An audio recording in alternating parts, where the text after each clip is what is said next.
இன்றைக்கி வந்து நம்ம வீடியோவில் எதை பற்றி பார்க்குறோம்னா பந்தயப்புறா வந்து குஞ்சு பொரிச்சிருக்கு. அதோட அப்டேட் தான் நீங்கள் பார்க்க போகிறீங்க. பந்தயப்புறா வந்து சாதா புறாவோட பேராகி குஞ்சு பொரிச்சிருக்கு. ஸோ அதோட வீடியோ தான் நீங்கள் பார்க்க போகிறீங்க. வாங்க லாஃப்ட்டுக்குள்ளே போய் காமிக்கிறேன். ஆக்சுவலி ரொம்ப பயப்படும், சென்சிட்டிவானது. புறாக்களே ரொம்ப சென்சிட்டிவானது தான். ஏன்னா ஏன்ட்டு பந்தயப்புறா வந்து ரொம்ப சென்சிட்டிவானது, ரொம்ப பயப்படும். சரி இருந்தாலும் ஒரு கண்டி கொஞ்சம் லாஃப்ட்டுக்குள்ளே போய் பார்ப்போம். வாங்க.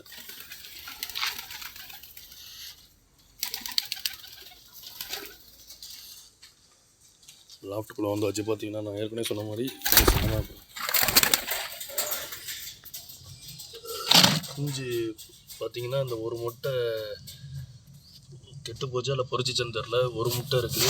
இங்கே பாருங்களேன், இந்த குஞ்சை பாருங்கள் எங்கே போய் கிடக்குன்னு பாருங்கள். குஞ்சு ஓரமாக கிடக்கு.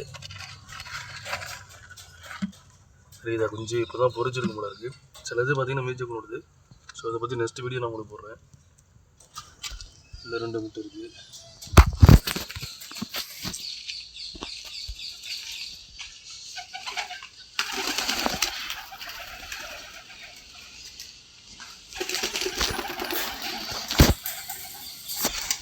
இப்போ வேகமாக போகுதில்ல, அது வந்து சாதா புறா. அதுவும் எக்கு வச்சுருக்கு. அதோட வீடியோ நீங்கள் முதல்ல பார்த்துருப்பீங்க. பாருங்கள், கேஜுக்குள்ளே போயிடும் பாருங்கள். இவ்வளோனையும் அதுவும் எக்கு வச்சுருக்கு.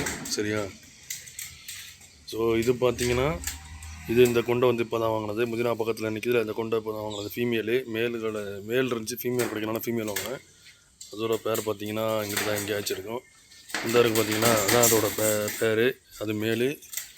இந்த ஃபீமேலு வந்து சப்ஜா கலர் வந்து ஃபீமேல் இருக்குவா. இவ்வளோ நம்மள்ட்ட இருக்குது.